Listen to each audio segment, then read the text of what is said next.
In this tutorial, we're going to go over how to calculate eigenvalues and eigenvectors in Python. So we started off by using SymPy to import matrix, and I defined a 2 by 2 matrix here and named it A.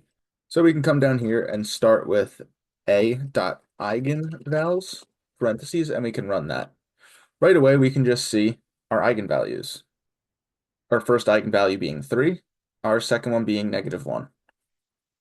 Now, once we've solved this, we can come down and solve for our eigenvectors. So we can do a dot eigenvects and parentheses. Now, this one's going to be a little bit more confusing to read, but I can go over it. So here we're going to have our eigenvalues, so -1 and 3. Here's going to be our multiplicity, and this is going to be our eigenvector. To make this a little bit more readable, we can do something like this.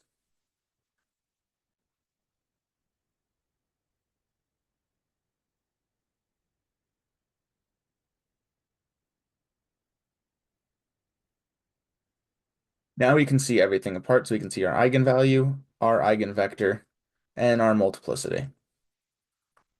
Now that's how you can quickly solve for eigenvalues and eigenvectors using Python and the SymPy library.